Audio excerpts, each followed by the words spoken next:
हैं। आज का हमारा योग अभ्यास है भ्रूनमन आसन।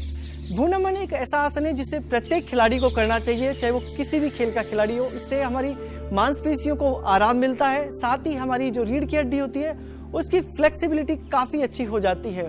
तो कोई भी खेल हो, badminton, hockey, cricket, gymnastic, athlete, हर खिलाड़ी को इस आसन को खेलने से पहले और खेलने के बाद जरूर करना चाहिए जब हम खेल के मैदान में जाते हैं।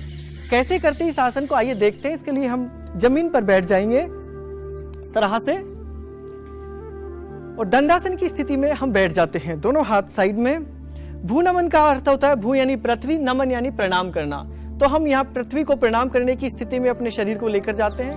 तो इसकी स्थिति क्या होती है कि पहले अपने आप को थोड़ा सा आगे बेंड करें इस तरह से और फिर साइड में लेकर जाएं अपने आप को। तो पीछे का हाथ कंधे के बराबर पीछे रखें और आगे वाला हाथ थोड़ा कप बनाकर इस तरह से रखें और अपना फोरहेड यानी कि ललाट जमीन की तरफ इस तरह से ले जाएंगे। कुछ देर तक रुके और इस चीज का विशेष ध्यान रखें कि जब हम साइड में जाते हैं तो हमारा जांग ऊपर नहीं उठे, थाई ऊपर नहीं उठना चाहिए, नहीं तो हमें एक स्ट्रेच होता है वो प्राप्त नहीं हो पाता है। तो जब जाएं तो अपनी क्षमता के हिसाब से जाएं, लेकिन पैरों को जमीन पर लगाने की रखने की कोशिश रखें। फिर वापस आएं, आगे जाएं इस तरह से, फिर दूसरी तरफ। अगर आप इस तरह से कर लेंगे तो इसका प्रभाव बहुत कम हो जाएगा, लेकिन आप पूरी तरह से कोशिश करें कि इस हिस्से को जमीन पे लगा के रखें और फिर नीचे जाएं।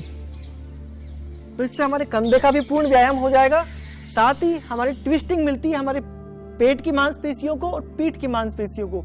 तो इस आसन को आप दोहरा कर सकते हैं। वापस एक बार फिर से देखेंगे, इस स्थिति में रुके लगभग 15, 20, 30 सेकंड के लिए।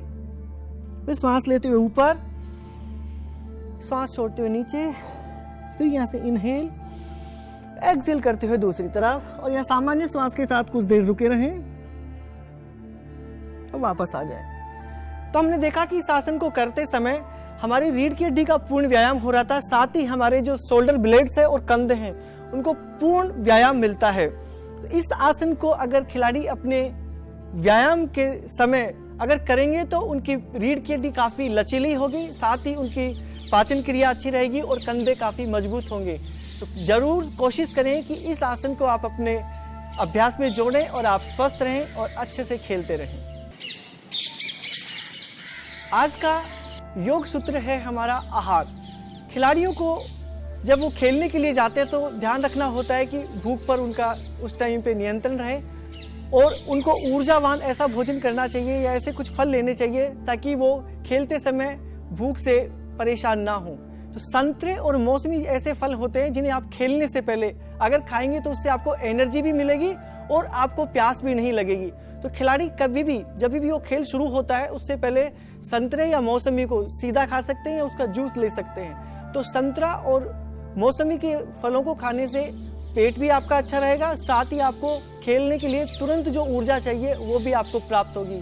तो कोशिश करें कि जब आप खेलने के लिए जब मैदान में जाएं तो इसका आप जरूर से जरूर सेवन करें। नमस्कार।